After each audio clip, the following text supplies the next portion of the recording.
Welcome to the Happy Mama Movement podcast. I'm Amy Taylor-Kabbaz, mama, journalist, coach, and founder of Mama Rising. This podcast is a space of community and collaboration. We gather stories of matrescence, motherhood, womanhood, and change told by our Mama Rising coaches and mothers around the globe, in the knowing that through our stories, we can begin to heal and change the way the world sees, values, and supports mothers everywhere. So, welcome to the Happy Mama Movement. Welcome back, everybody. Today, I want to introduce you to an incredible woman, Stacey Erin. I have known Stacey for many, many years. She first joined one of my programs for mamas years ago. Since then, we've done group coaching, one-on-one coaching, and then she became a Mama Rising coach and facilitator herself. But what I asked her to come on and talk to me about on the podcast today is her work with families of neurodiverse children. Stacey is a social worker, a therapist, a counsellor and coach for mamas, and in her work, she specialises in therapeutic intervention to support the social and emotional health and wellbeing of neurodivergent children, but also the support of their families. What we know is, and you'll hear the way that Stacey so beautifully speaks about it, is so much of our health system and the support system for our children are focused solely on our children. But there needs to be a space for the mama too, for her to process what this means for her and her extended family, possibly her career, her work, her relationship, a space for her to move through her own process in this, which is what Stacey beautifully now does.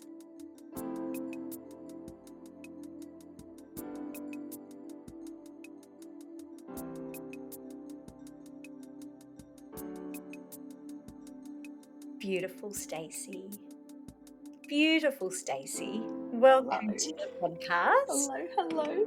So excited to be here, Amy. I know. Thank you for having me. I'm so excited to share you with the world. I adore you. You have been in my world for many, many years now. First, some of my early group programs. You and I have done one-on-one coaching over the years, and you're now an incredible matrescence and Mama Rising coach and supporter for so many families.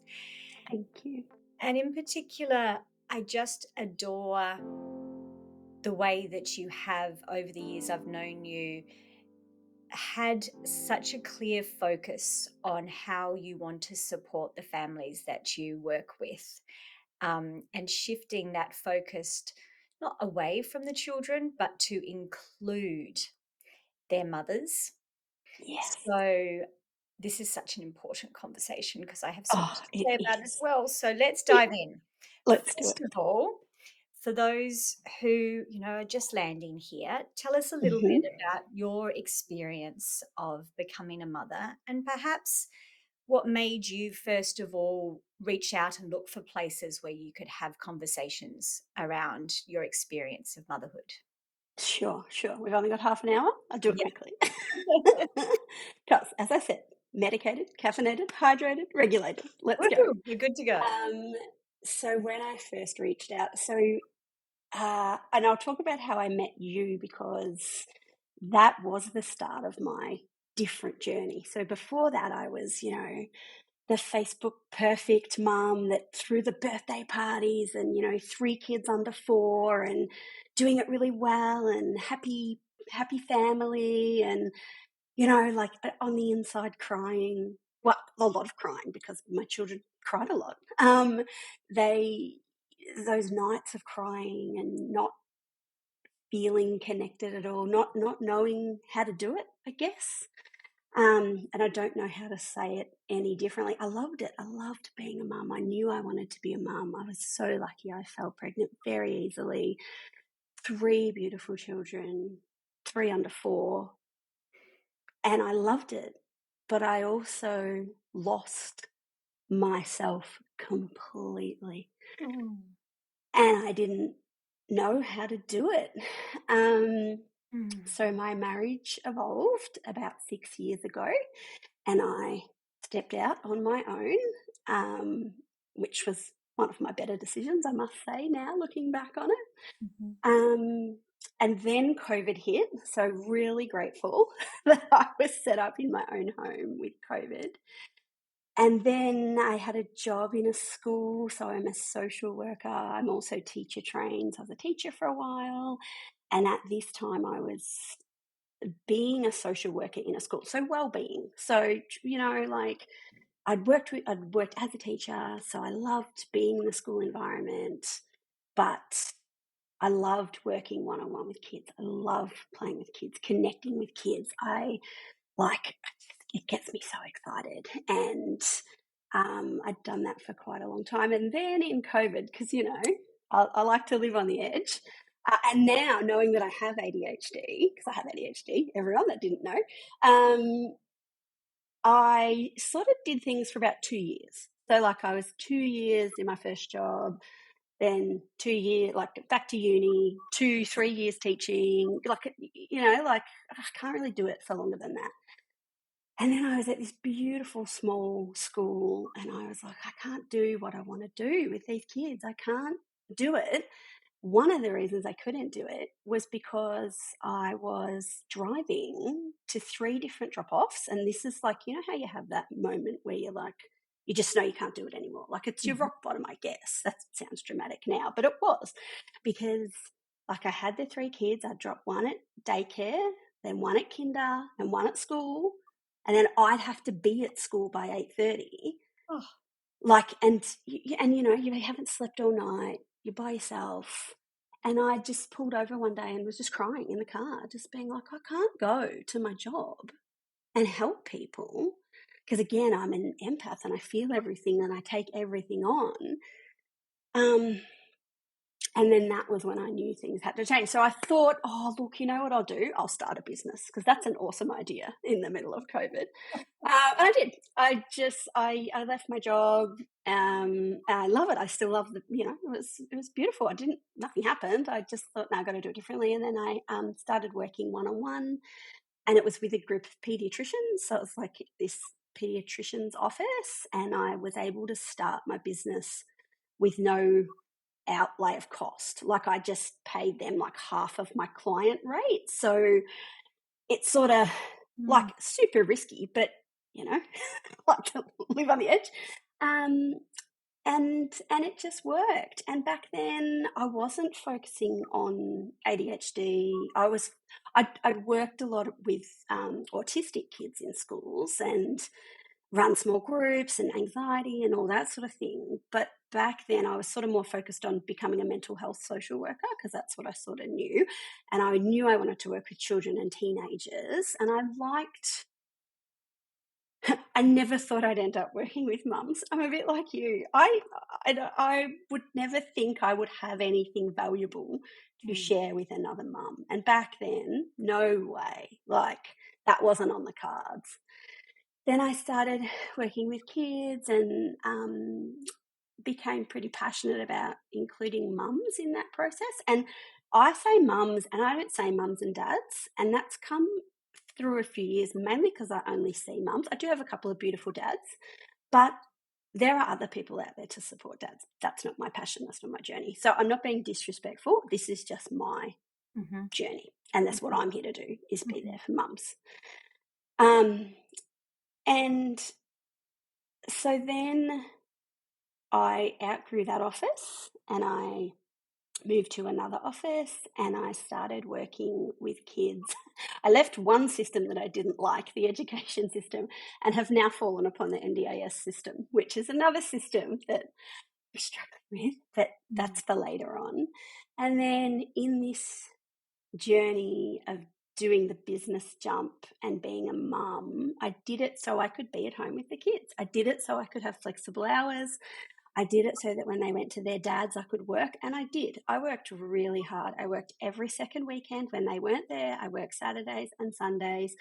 Like I look at my business now, and people I know people sort of say things like, oh, she's so lucky. And oh, you know, this and that. And I'm like, yes, I am lucky, but I also don't believe in luck for other people. So I worked really hard for a Mm, long you time. you really have. And at being a mum as well. Mm. But as we know, being a mum can be so unrewarding, whereas working is so rewarding. And it was this Thank you for that honesty, Stacey. Like, flow of, wow. oh my God, I feel like I'm a crap. Can we swear on here? No. Yes, a little bit. I some days just the shittiest mum ever, like doing a terrible job because my eldest at the time, he was like grade 4, grade 5, he was undiagnosed ADHD and he's the most beautiful, sensitive, kind, fun little boy. Then he went into a child, and the anxiety and the anger and what was coming out of him, it was awful. And we didn't know what it was. And this is even like 5 years ago. And ADHD wasn't as common back then. Like I was sort of at the start. And it took us a really long time. And we were really lucky. So then my eldest was diagnosed. Then maybe 6, 12 months later, I got my diagnosis because I'm looking at him going, oh. And, you know, as I read and hyperfocus and down the rabbit hole, I'm like, oh my God, that's me. Oh my God, oh my God. Like all these things, right? So we're super lucky and very privileged because Vyvanse, which is one of the ADHD medications, so there's a whole lot of ADHD medications. Vyvanse works for us in our family. I work with people and I have friends that medication doesn't work. Mm. So I fully just want to recognise all the families out there that medication does not work, Mm. and also the people who are on Concerta, which is not available at the moment and not available to December. So I'm wanting to acknowledge those mums Mm. and Thank the children who are doing it really, really tough right now. There was a Vyvanse shortage last year and it was horrendous. you. Mm. So we sort of got on the lucky train. And I mean, even with working medication, there's still all these other things that you have to manage. Mm. But ultimately, in that time period of before diagnosis and starting a business but feeling really alone in COVID, that's when I magically stumbled upon you. And I can't even remember the first thing we did together, but I just remember the mornings of Kundalini and the chats with all the women that we got to meet at the festival, and the feeling that I wasn't alone Yeah. and that there was other people out there that didn't know what they were doing. Mm. And I hadn't experienced that before. And I guess that was a real big game changer for me, that there was all these people. And I do have that. Yeah, I am pretty honest. Like I just show up as I am. And I guess that like that was hard because I was taught to, you know, be a good girl and do your best and smile and be nice. And as a social worker, very professional. Like I worked at child protection and looked all fancy in my fancy Target social worker clothes as a young person. And, you know, as a teacher, you got to know all the answers, right? Yes. So, yeah, I went through that big period of knowing and shedding and Yeah. growing and doing a lot of the work. And I still do the work and I still screw it up most of the time. But I feel like in all of that, the thing that I learned and that I'm so passionate about helping other mums learn is that answers aren't on the outside. Like they're not at the doctor, they're not online. You can read everything, and I have read everything in the world about any hyperfocus that I get on, any book, but the answers are in. Mm. And you need And those places to be able to get yeah, that. we have to go in. Yeah, for those that are listening and wondering what you're talking about there, Stacey, just to fill everyone in, you know, I had run group programs for many years, but then when the first lockdown was announced in 2020, I very quickly created what I thought was a short-term membership. That's right. That's Yeah, right. and I called it the Village. And Yes. no, I called it Returning Home, I think it was, Yes. because we were all Yes. had to stay at home. And so, okay, well, let's just all gather together. For 6 weeks, we thought it was going to be 6 weeks. Was it? And let's each week just have this focus on what we can gain from this experience of needing to stay home? Like, how do we support Yes. each other as mothers? How do we? So we would get up in our PJs at like 6 a.m. and do a Mm, meditation together. And then people on the other side, beautiful mamas on the other side of the world would join and yes. would be there nighttime. And that Dogs and children and dogs and like children, pajamas and little, yeah. very Yeah, quickly, it like was great. you said, we showed up as we were. I mean, I ended up not even doing my hair before running a meditation class. Love And it. of course, as we all know, the COVID went on and on and on and on and on. And so that turned into a membership that I called the Village, which ran for 2 years. And we continued to have those I say, yeah. meditations every Monday morning and grow together as a beautiful community around the world. But I love the way that you've sort of placed that in your story timeline in the story of you, because there is so much we can do on our own, in our own corners of the world, in our homes, to try and move through these big changes in our life, whether it's separation and divorce, motherhood, diagnoses, changing of jobs, those moments when you're on the side of the road in the car and crying and thinking, I don't know how to do this anymore. We can Yeah. get a certain way through that on our own, but I don't know if we can get fully to where we're meant to be without No, that community or that space, right? correct. We can't because we weren't supposed to do it alone. And you know that. You teach that and love that. And that, like, no one was meant to do it alone. And, I'm very fortunate. I've got a beautiful family and I've got friends, but this isn't the stuff that Mm. you talk to freely. And these are the big, hard shadow self things. And what popped up at the Matrescence Festival was being there as your whole self Yeah. and bringing your children and bringing all parts of you, which is not okay in the world. Like, it's Mm. not okay for me to be at work and be a mum. Like, I'm just still full of like guilt when I have to cancel a client, or when, like, my eldest and young, well, they're all been going through some stuff this term. I don't know what's going on with the moon, but there's Mhm. no planets in retrograde for the next month, which I'm Woohoo! so excited about. So if you're a water sign like me, I'm a water sign. What are you, Amy? Are you a I'm a water sign? Capricorn. I'm a Oh, good you're a old Capricorn. Capricorn. Of course you are. Yes, Yes, I'm you a are. Capricorn. But yeah, the next month is good for everyone, particularly water signs, which is exciting. But what was I talking about? Oh, yeah. So, like, if I have to have my phone near me in a session, which I rarely do, but sometimes I do, because I know my kids are going through something, I'm always, and I mean, my clients are the best. Like, they are so understanding. They're all moms. I'm like, I'm so sorry. Like, this might be happening for this child. I might have to answer the phone, whatever. I'm still just like, oh my God, I'm so sorry. I'm so sorry. Now, Yeah. I know they understand. It's all my stuff. Mm. But the bottom line is that I'm a mum first and always, all the time. And my kids come first all Mm. the time. But that makes it extraordinarily hard to be a professional. I'm better at it now. I mean, like, I have a really pretty dress on because I was like, oh, how do I want to feel her? And I've got like big warm socks on down there. Like, I need to have my comfort with whatever else I feel, but Yeah. it's so hard and it never ends. And when you think you've got it handled, there's no handling it. There'll just be something else that comes up. But if every time we can be, like with the matrescence coaching model, we can be a little bit kinder, or we can have a bit of grace, or I can approach it differently. And it usually comes out because I'm so lucky to be coaching some mums at the moment. It often happens that something that a mum comes to talk to me about is what I'm going through. Oh, I know. How often Does has that happen that to you? life. Oh my gosh. It's same thing happens, Stacey. Every time I send out a newsletter and I'm reflecting on something big that I'm processing, our inbox is flooded with replies saying, Amy, I swear you wrote this for me.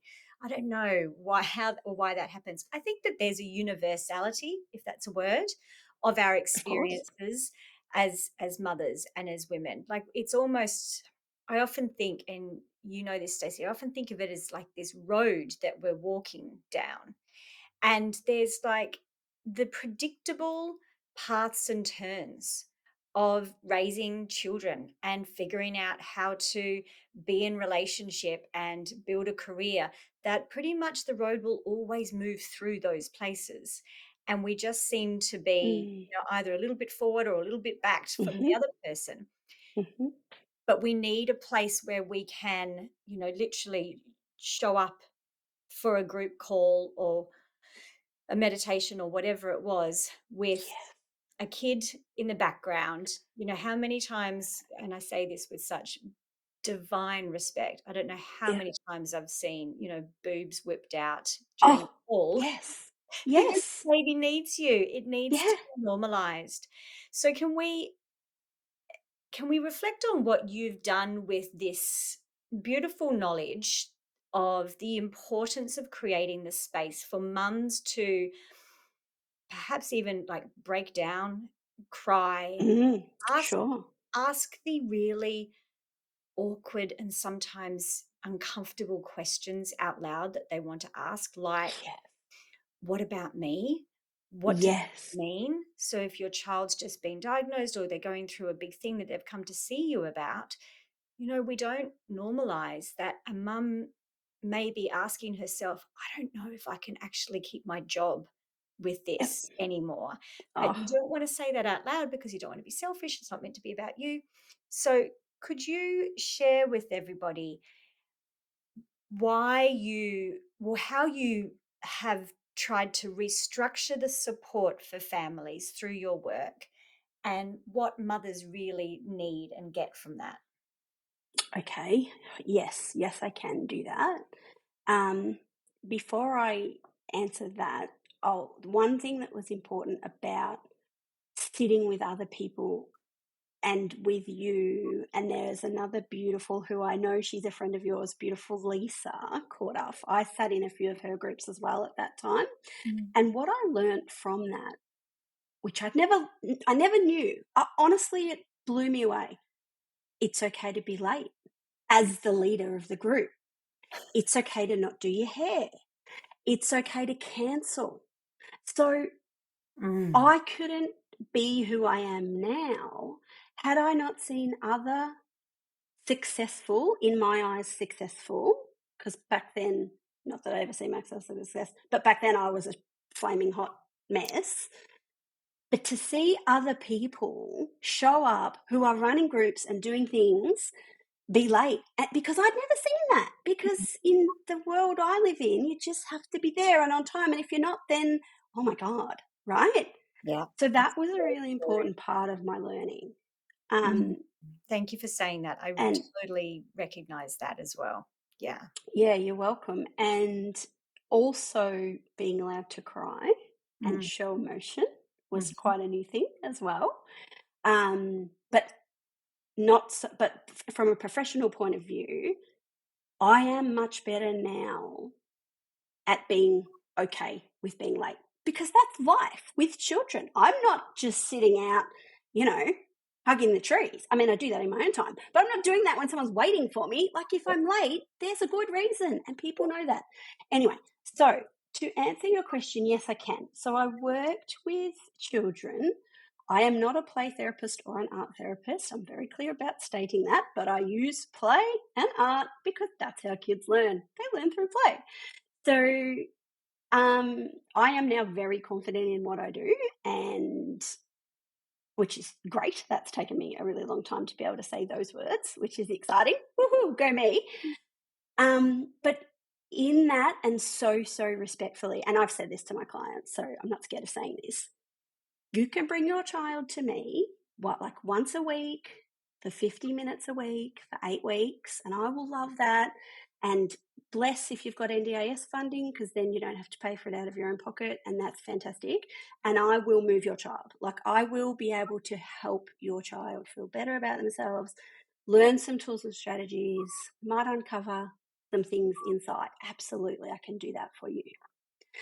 But if you come as the mum and you come to me for coaching. Oh, I forgot, because in that time I also became a biker coach, so Beautiful You Academy coach, and of course Matrescent's coach. I was biker first only because you hadn't created the course. So I guess Waiting. to sort of, for people listening, yes, I'm a social worker counsellor. You can call yourself a counsellor if you want to. Anyone can. So yes, I do all of that, but I will never not be without a coach now. And I use far more coaching strategies than therapeutic strategies, because coaching is forward facing. This is the simplest way I can explain it to people.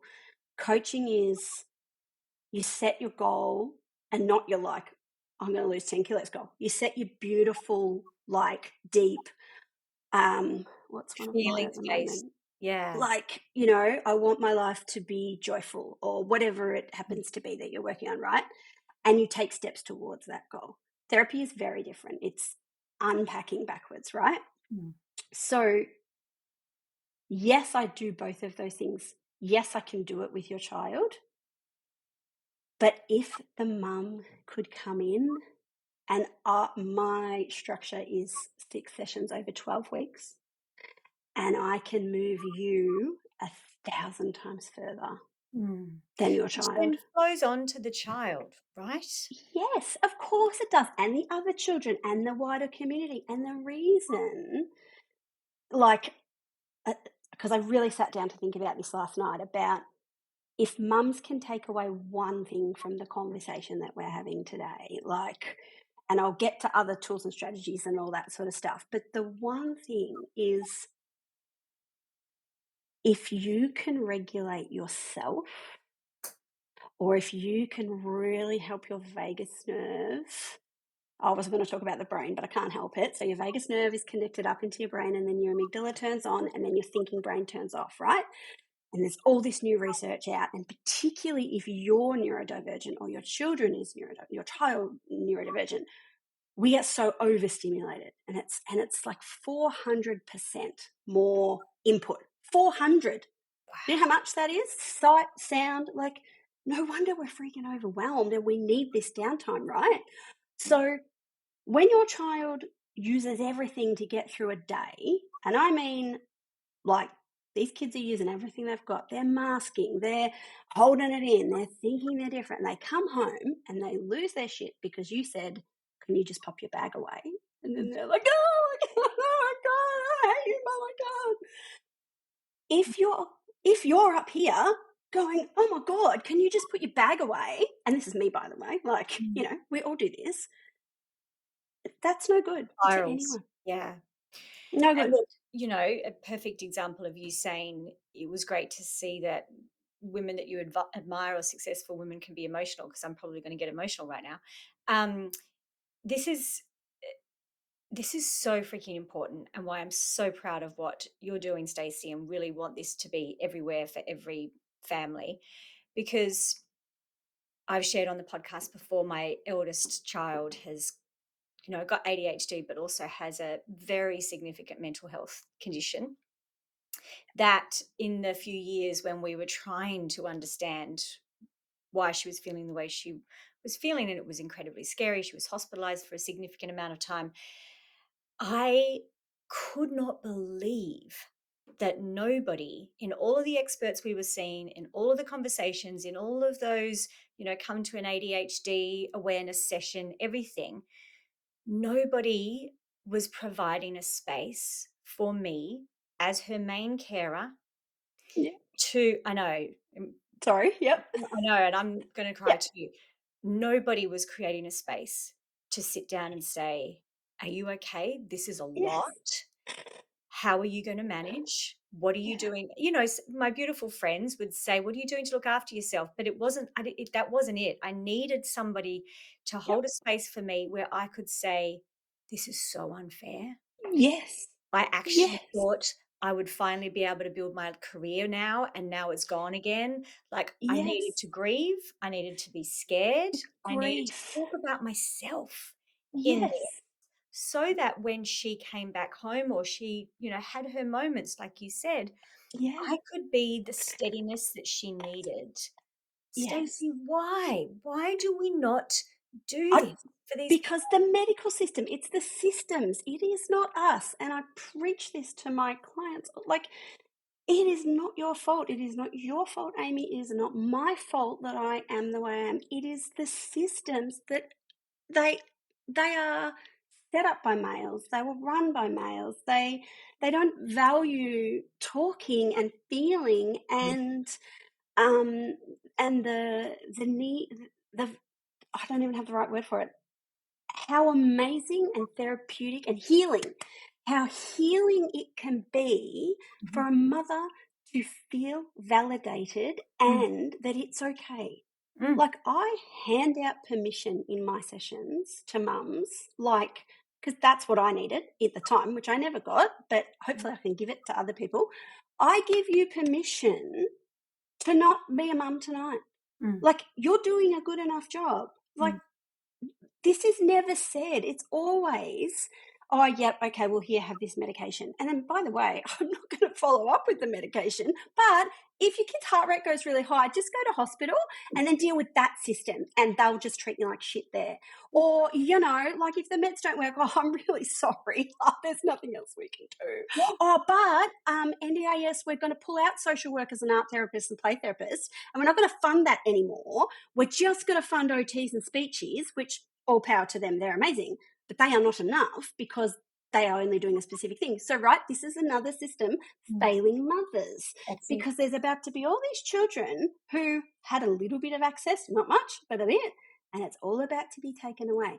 And as mums, and again, we don't have the time or energy, but we have to stand up. Like, there has to be something somewhere. Like, I've got beautiful mums who they can't work. And as you said before, your career, and I'm the same, the grief. I had to grieve that my oldest son, well, this is a big share for lots of people to hear, I'm going to do it, couldn't watch a movie with me because I love movies. And I imagined, and again, this is the idea of motherhood, right? And I'm going to cry because perimenopause. And who decided that teenagers and perimenopause come at the same time? That's also very unfair. But I was so upset once I realised we couldn't have a movie night because, again, that was an idea that I had. Yeah. But I couldn't say that to anyone. Like, what a stupid thing when, like, there was holes being punched in the wall and, you know, like, I couldn't get him to go to school and all these sorts of things. But that is what I was grieving about because that's an idea I had about being a good mum and what that was and my grief, right? Yeah. And this is what I'm passionate about. If mums do have that space, as you said, if we can fill their bucket, not fill it, just plug some damn holes so that they've got something, so that when they go back, they can go, oh, that's right. My child's used everything they've got today, so I can't ask anything of them right now. Yeah. So again, like, yep, I try and teach all of that, but that's really hard in the moment. So, like, I've talked from a mum a bit, but I'll talk as a professional in a minute and like offer some really good strategies which people can take away, right? Because as a professional, I'm not too bad. I'm pretty smart. Like, I've got some things going on. As a mum, I yell at my kids because I forget because I've worked all day and then they haven't done the thing right. So there's still the balance of I still need my people. I still need to go away to the Matrescence Festival and dance and sing and, you know, hit the maternal wall when I get the hospital call. Exactly. And do it. Yeah. Like, it doesn't end. It's so But important. we have more knowledge. And as you said, every time we take a step towards something for ourselves. So, like, for example, the mums that commit to me and come in for themselves, I see the difference that makes for them. I see that they just reflecting on it, and they're finding this is another important thing. Hang on, I'll just take a sip of water before I get too excited.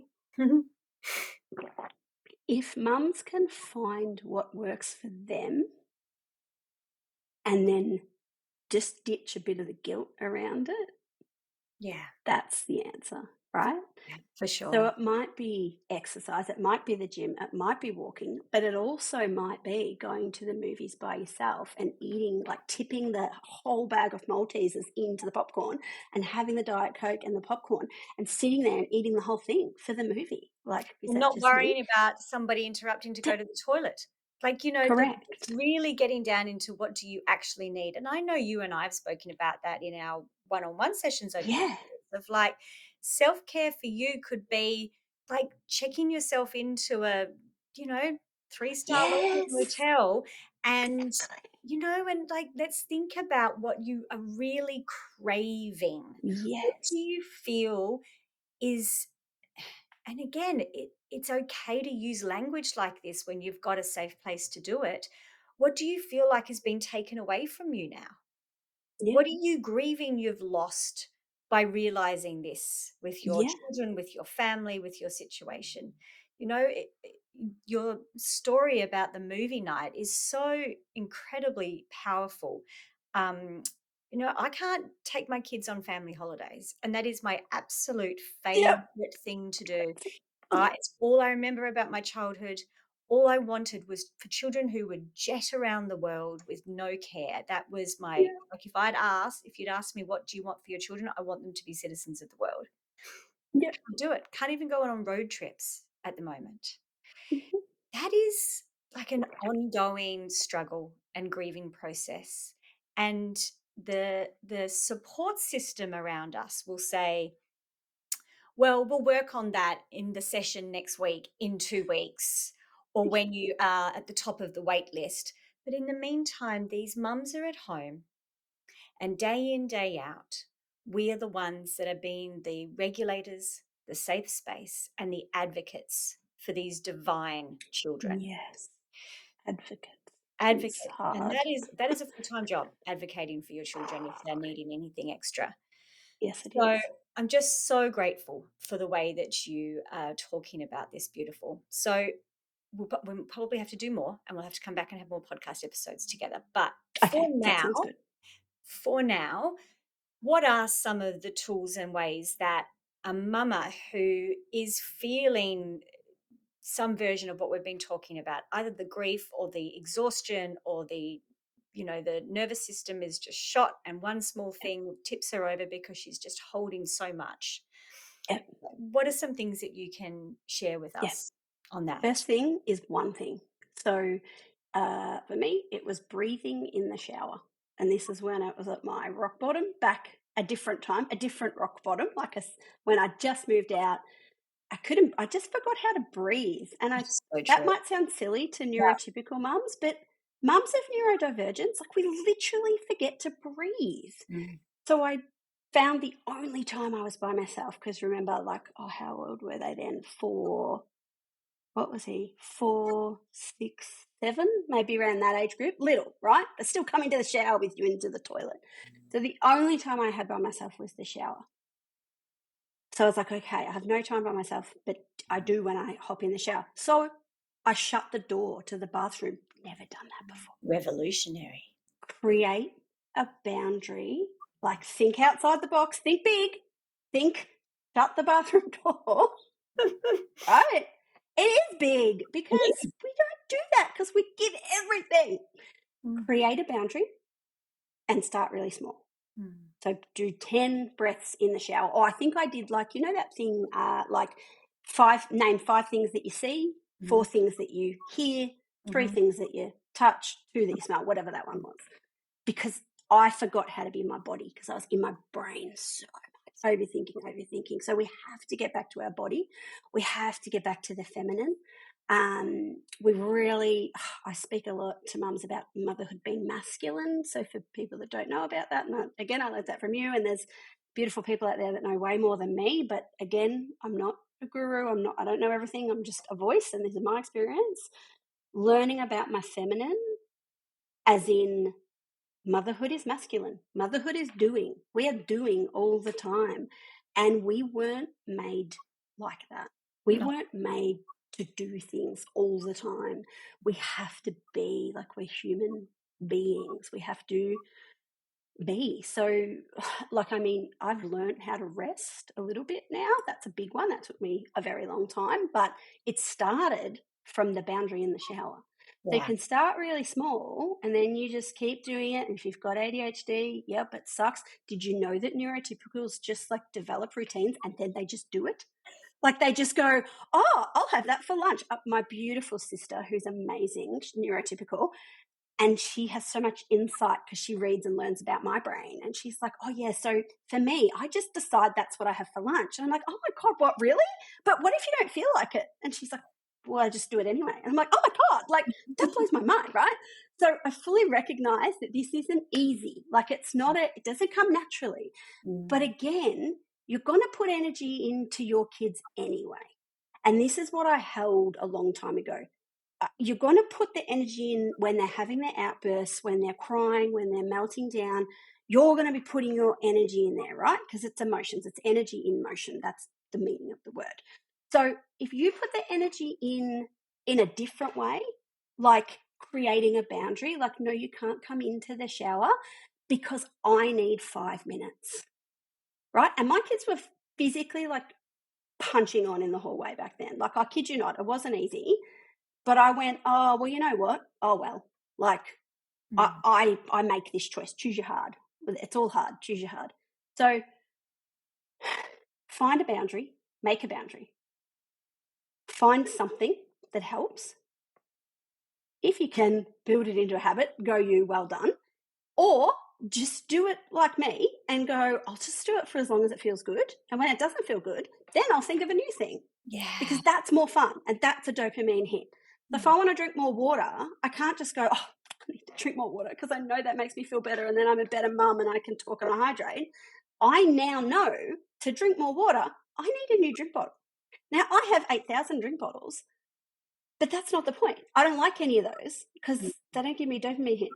I've learned about myself. I've learned how I operate. Yeah. It's been hard and it's embarrassing a lot of the time because that is so dumb that I can't just use another drink bottle. But you know what? I can't, and that's okay. Yeah. If you can learn more about yourself, it will help your children all the time. Not just, and I mean, yes, I have this amazing resource. Oh, people can't see me, can they? I forget that. We have the So, video. you can jump online. I've written all my best tools. I've finally put them. They are online. You can buy them. Like, you can sit down and you can do the feelings iceberg with your child. You can do this because mums, you're the best ones to do this. If you're lucky enough to have a good therapist, social worker, whatever, that's awesome and amazing. But actually, your child will learn best when they're regulated, which is at home in their safe space.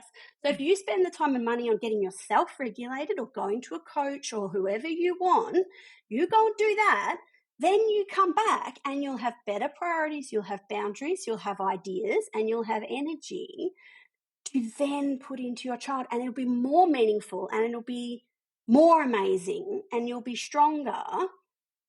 And you won't get it right all the time because no one does, but you just keep trying because you're finding other people and finding other people who are similar. That's the other thing.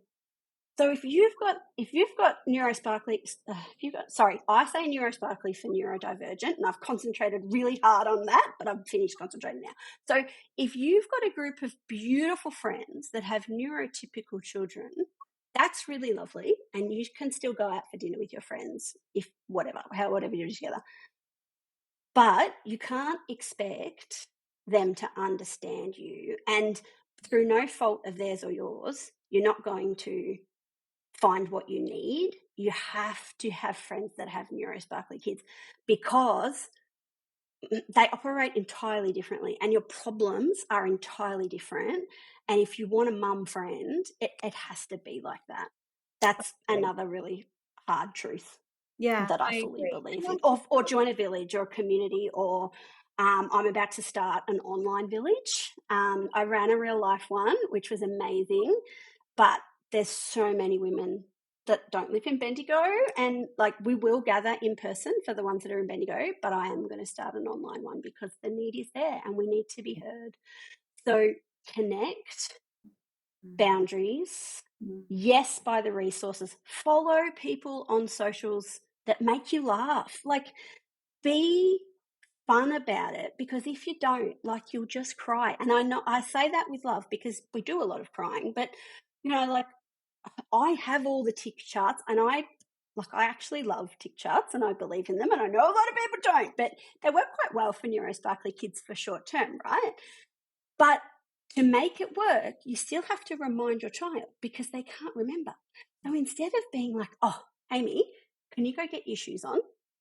Hey, Amy. And then, like, the kid walks out. Well, I don't know. Yeah, like, my kids walk out and go, what was I doing? Oh, sorry. I'm getting too excited. My AirPods are falling out.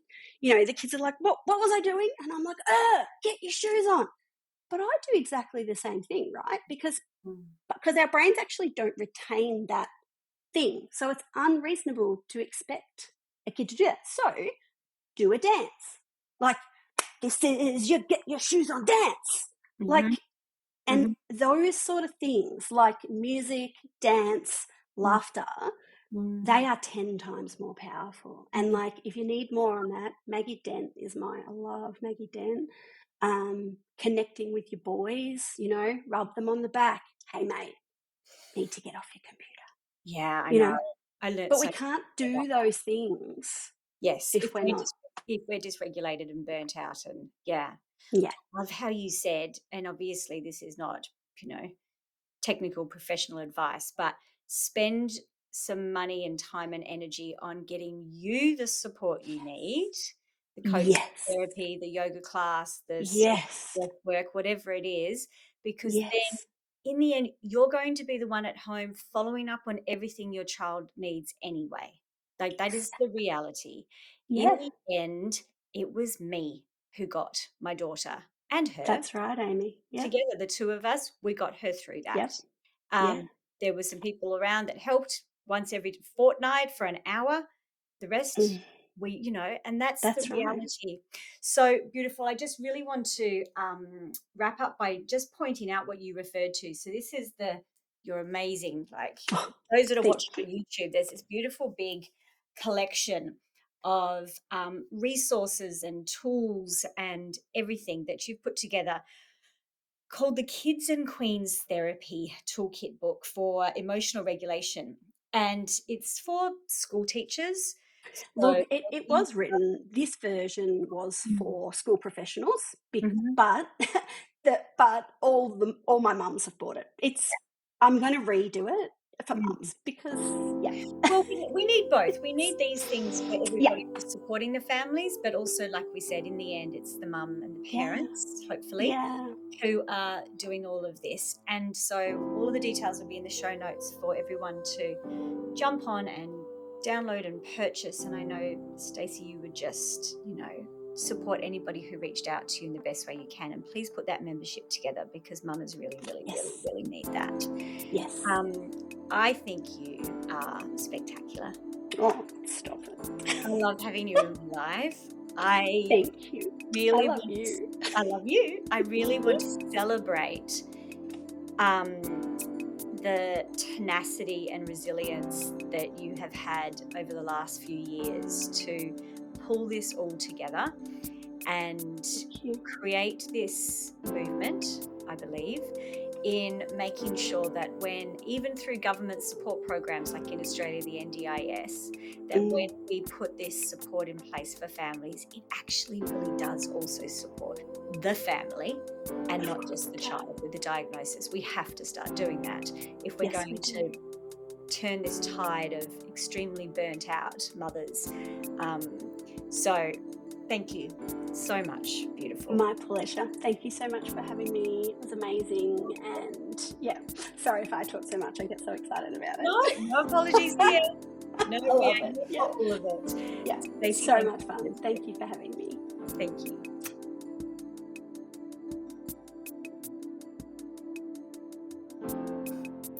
Thanks, as always, for being a part of our global matrescence community.